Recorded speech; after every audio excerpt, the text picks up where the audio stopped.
Hello, family members. I hope you're having a nice day today. I want to talk to you today about something that I think a lot of people have a lot of misperceptions on.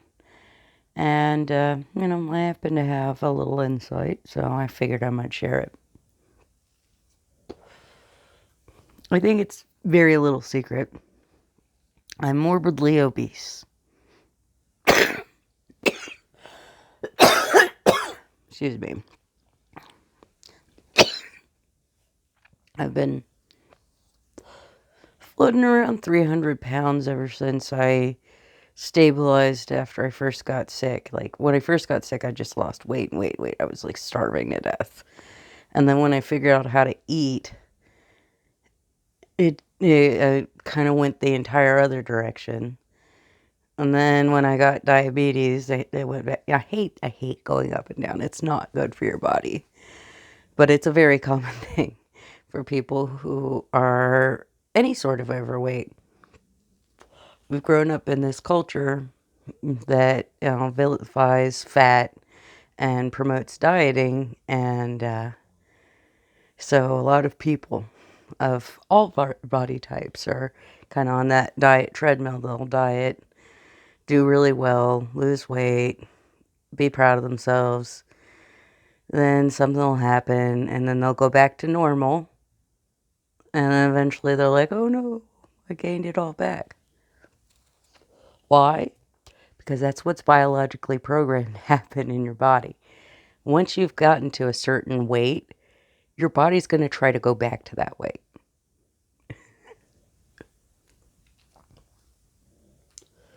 Anyway,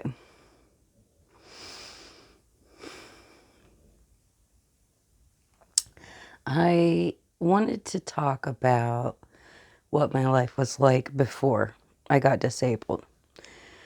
Because I think a lot of people kind of associate morbidly obese with like lazy, unhealthy people. And that was not me. When I got Kimmy, which was 10 years ago, I realized that she and her sister Mary just had to run. They weren't the kind of dogs I thought I was getting. Went to the pound and they misrepresented what kind of dog she was. And so I hadn't intended to get dogs that needed like real exercise like that. But I was determined to make sure that they got it. So when I moved to Florida, I moved to the Ocala National Forest.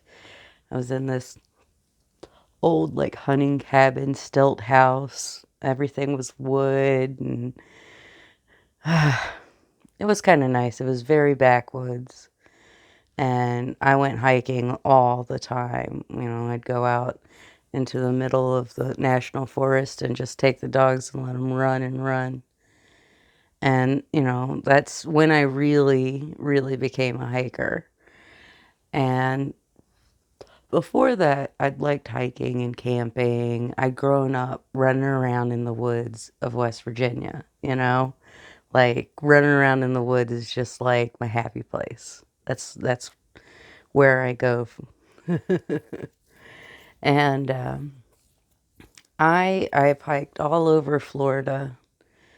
And then, of course, when I had cancer and I was undergoing chemo, I was too weak to hike, so I'd lost all my stamina. And when I got better, I was like absolutely determined that I was going to get my stamina back as soon as possible. And I did. By that summer, like within 3 or 4 months, I was going for at least like maybe 2 mile hike daily, maybe a little bit more than that. I don't know. But it was on this trail, it was all flooded out, and I had to wade. So I had like knee high boots so I could wade. It was so much fun. Oh my gosh. I love hiking. I miss it so much. There's just something really lovely about being just somewhere where, people don't go. Like you might be one of the only people that's there in an entire year. Or just the air. The air feels different out there. It's like refreshing, right? And if you're surprised that somebody who is morbidly obese and has been for her basically her entire adult life had hiking as one of her hobbies, one of my other hobbies was just going to Disney World and walking around. So I'm resident and my annual pass. And I'm like, oh, it's a Wednesday, I'm off work, I'm just going to walk around Disney World. That's a lot of walking. And it was so great. I didn't even really ride rides very often. I just walked around, window shopped, and ate at good restaurants. A lot of my hobbies have been things that involve a lot of walking around and activity because being a morbidly obese person does not mean you're not healthy. Doesn't mean that you're not active. That doesn't mean that you're not fit, you know? Like, I'm never the fastest, but I could get where I needed to go. And if it came to something where, I had to push something around, that was never a problem for me. Knock it over, push it down, open, whatever. And I didn't have any problem going out in the woods off trail and going through briar patches and down here it's palmetto. Or if you get out there and you get into the cypress and it's just cypress knees everywhere and you have to really watch your trip. It's awful. It's pretty, but it's awful. You know, when I was a kid, I played soccer and softball and t-ball. I'd go out with my brother or brothers, depending on what time of my life it was, and we'd do stuff like walk around, skateboard, play baseball out in the the field where there was these big um, bales of hay. Like Daddy had let someone come in and bale up the hay on his property, and they were supposed to come and take them away, but they never did. So it was like the perfect backstop. And so we'd switch off on who pitched and stuff. I'm telling you, I have had an active life. I am not the kind of person who never did any sort of exercise or anything like that. I think it's really funny when you see, fat people, morbidly obese people in any sort of media, because you don't very often, but when you do, they're always miserable losers, right? Like, What's Eating Gilbert Grape had Darlene Cates, and she was such a lovely woman. But her character was so sad and pathetic, right? I mean, there was a beauty to her, but she was sad and pathetic. Look at Precious. Gabby Sidibe is a gorgeous woman, and she killed that role. But her character is tortured, you know? When do you ever get to see morbidly obese people just be people? You don't. You don't see that in media.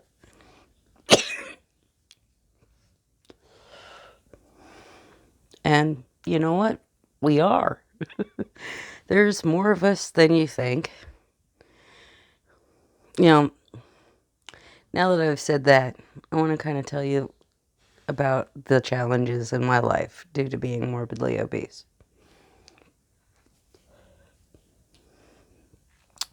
My mom and I went to Virginia and we went to Busch Gardens and we rode that roller coaster that Fabio went on. and he got hit by a bird, like broke his nose or whatever. And we waited in line forever to go on that. I was so excited. And when I got there, I couldn't fit. And I wasn't able to ride. And I had to go watch my mom go off without me. And that's not the only time that's happened to me. Trying to ride rides. And it's so humiliating. Like, I cannot even begin to tell you how humiliating it is. It just, like, devastates you. It makes you feel like less of a person.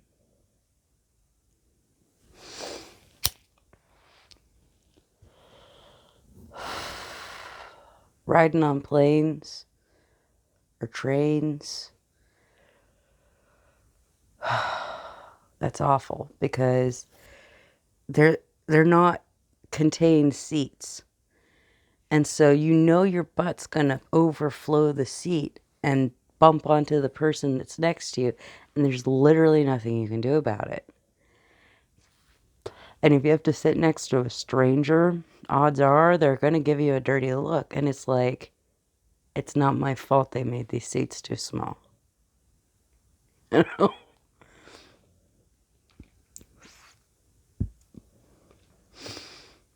It's always frustrating going on public transport if there is a lot of people and limited seating.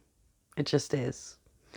Which isn't as big a problem in America, since we're car culture. But I also have the problem that sometimes I just don't fit very well in driver's seats.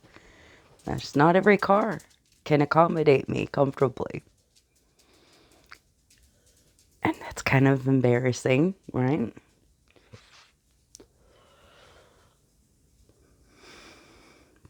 Of course, anytime that I do things online talking about my weight, somewhere where it might be found by people who don't know me, I'm going to end up with stupid comments pointing out that I'm fat. It's like, yeah, I don't know why you think telling me that is going to upset me. I kind of know. I live in my body. All right.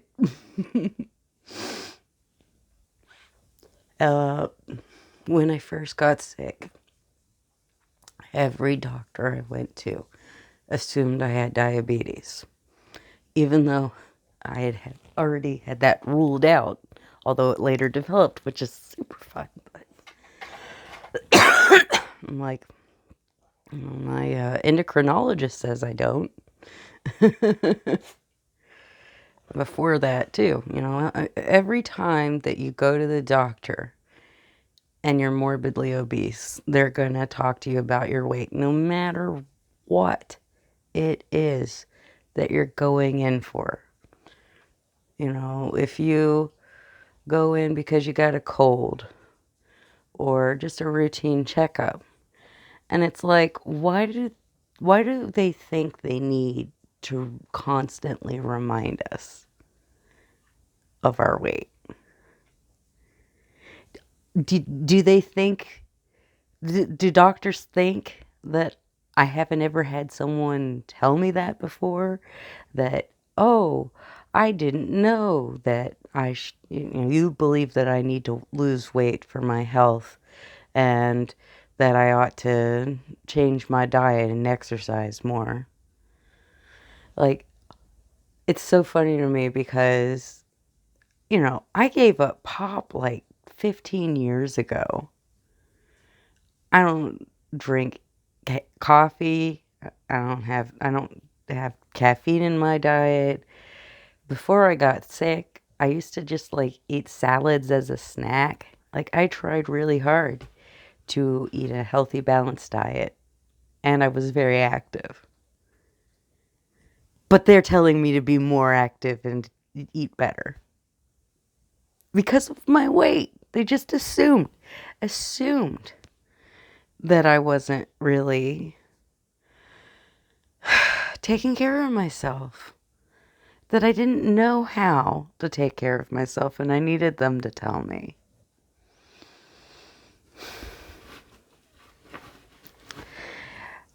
I have noticed that people, when they like me or when they're happy with me, they will not acknowledge that I'm fat.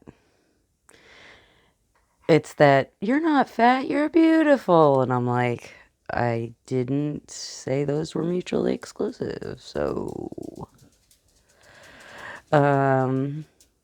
but you also get this very interesting phenomenon I've noticed, that when somebody then is mad at you, you are fat. The same person who would deny that you were fat when they were happy with you would be the first to weaponize it as an insult when they are mad at you. Which just goes to show you so much about how they perceive your appearance, your body, your existence. Like, I don't understand why other people are so preoccupied with my body. Oh, well, I mean, I am pretty cute, so that's possibly part of it. I have nice boobs. And that might be why they were looking at my body. But sometimes I think that's not it. I want you to notice, though, all of the things that I just mentioned about how being morbidly obese has made my life miserable at different times, are things that are completely artificial, that are just society being the way it is, healthcare providers being trained and educated with this really aggressive anti-fat bias. And to the point where they're absolutely ignoring the scientific studies on it. Scientific studies on dieting show that it is not a good practice, that it is not healthy, doesn't make people healthier. It shouldn't be encouraged. Psychologically, it's bad. Physiologically, it's bad. There is so much research. And they just ignore it because they have this deep bias that, it would be better if everyone weighed less. Well, not everyone, obviously, but almost everyone, because the vast majority of people are classified as overweight in the United States. And that's not just the United States. There's other countries as well that have that similar body plan. And so, we're the normal ones. Like the stick thin people, they're outliers. And you know what? I hope they love their bodies. Everybody deserves to love their body no matter what they look like. I have no bias against thin people. I'm not ever going to be like those damn thin bitches. Because you know what? People don't necessarily have that much control over what kind of body they have. And you don't know what they're sensitive about. And so assuming that they like their body the way it is, or did something to make their body be that way, is just foolishness. Like, stop. I get a little frustrated with it because it's just like, it's so deeply ingrained and so illogical and so not supported by the scientific evidence. And I have absolutely no belief that this ingrained bias against fat is gonna ever go away. Like, maybe generations from now they might be able to deprogram themselves, but people aren't even trying, okay? And we are so stuck on the idea that dieting is good that we can't get past it to be like, well, okay, dieting isn't good, so what else should we be doing?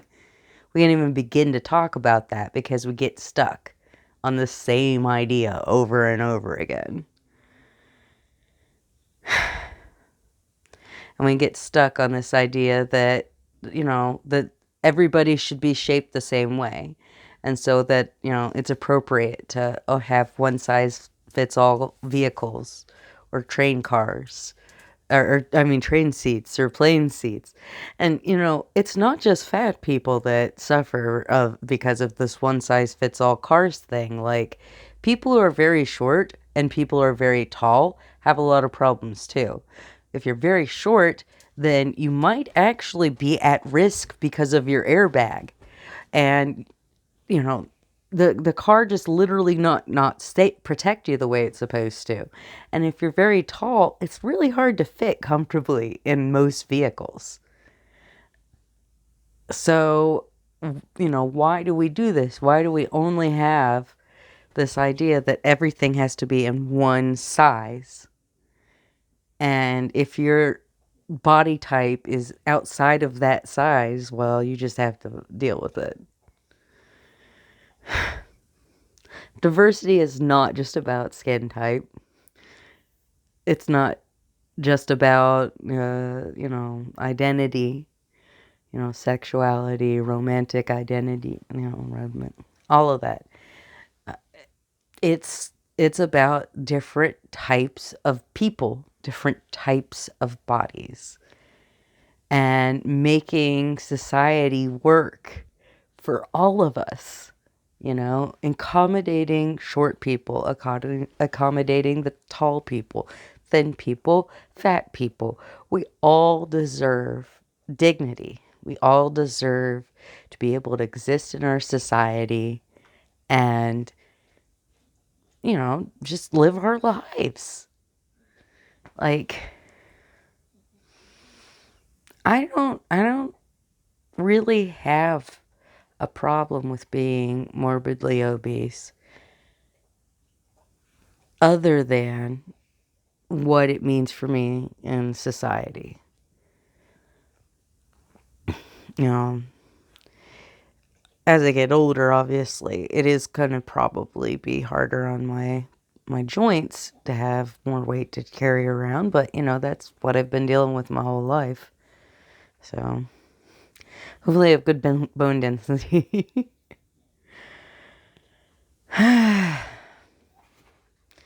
Another thing I'll have to tell you, when I was in high school, I was a little obstinate punk rocker kid. And I remember sitting around on the floor waiting for school to be ready. And I was like in the corner or whatever, I got there like super early because my mom dropped me off on her way to her school because she's a teacher. And so I'd, have a group of friends and we'd sit around in the corner and hang out until it was time to go to class. And I remember sitting there and looking out, and there's just the sea of blue jeans. Everybody wearing blue jeans. And I was like, I'm not going to do that anymore. And I didn't, like, I still don't wear blue jeans. I haven't worn blue jeans since I was like 15 or 16. Like, maybe occasionally. But I don't think I really had anything that you could call jeans. Now, sometimes I would have jeans that were different colors. Like, I did have black jeans and, red jeans and green jeans. But, it was a lot of, like, cargo pants and, oh, man, I loved my trip pants with all the, like, chains and buckles and stuff. Oh, my gosh. But it was so hard to find anything in my size that I liked. Like, everything that was in my size was for like middle-aged ladies or old ladies, It was the like big baggy shapeless tunic tops with those big ugly prints, or like bright candy colored capris and that like mom jean kind of style. Or oh man, that was awful. Trying to find anything that suited my style even a little bit was such a challenge. Like, I had to order stuff out of a catalog a lot of the time. Girlfriends LA. That was my jam. And so, that was always a big challenge in my life, was trying to be able to express myself the way I wanted to with my appearance, with the backdrop of most of the kind of clothing that I'd like to wear is not available in my size. In fact, most clothing is not available in my size, and that is still true to this day. It's gotten better, but it's not. Fast fashion is why it's gotten better.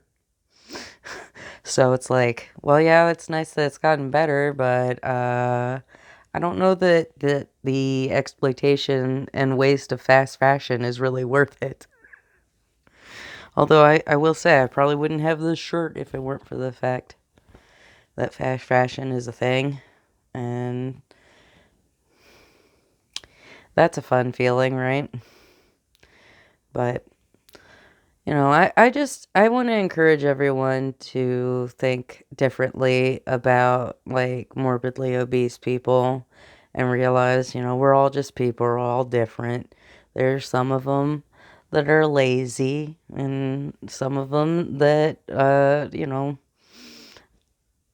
eat a bunch or whatever. And some of them are like me, some of them are chronically ill. Some of them are like I used to be and are pretty active, like if you go online and you poke around, it's not hard to find like plus size athletes that are pretty plus size, and, they might lose a little weight here or there, but the thing is, it's not about your weight.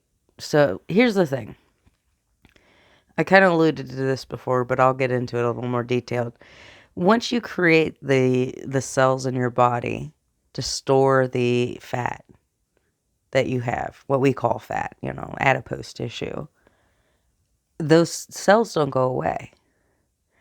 And so it's always going to be that easy to go back to where you were before.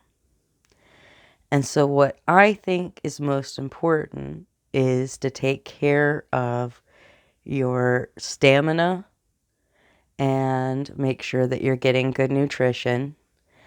And you want your weight to be a stable weight. It doesn't need to be the exact same thing, but, and within maybe a, 10 to 15 pound, maybe 20-pound range. If you go up a little, you go down a little, not that big a deal. But you want to stay around a certain weight because it's hard on your body when you do that excessive dieting.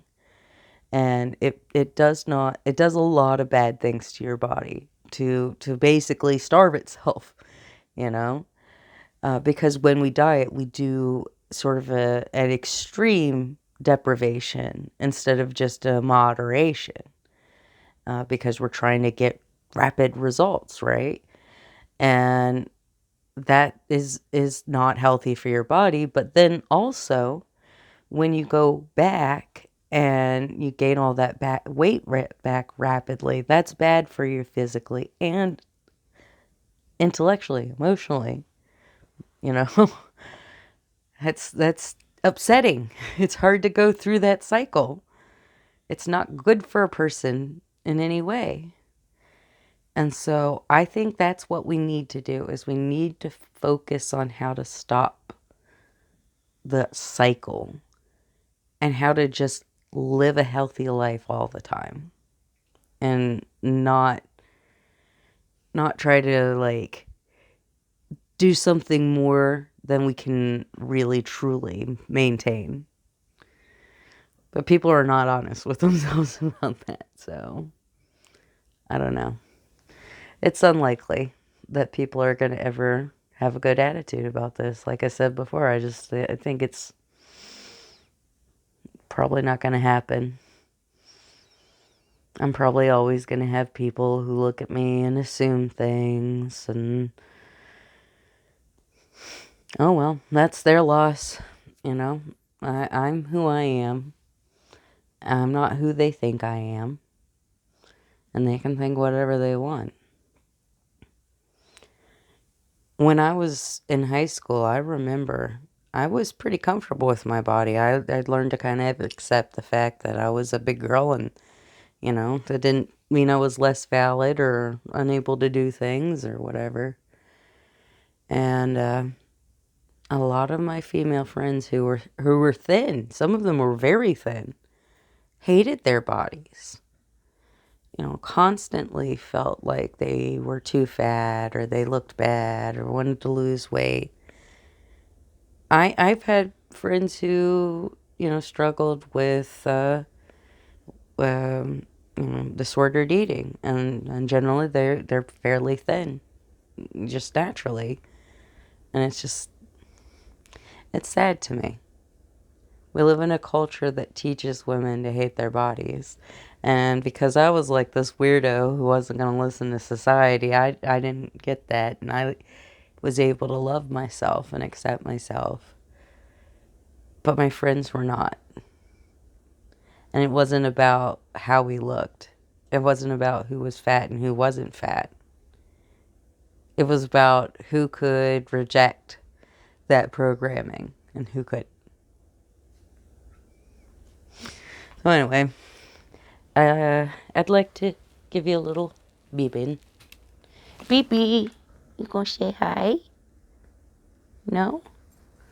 No. Oh, she's so sweepy. Talk to you later, family members. I hope you have a great day. Bye.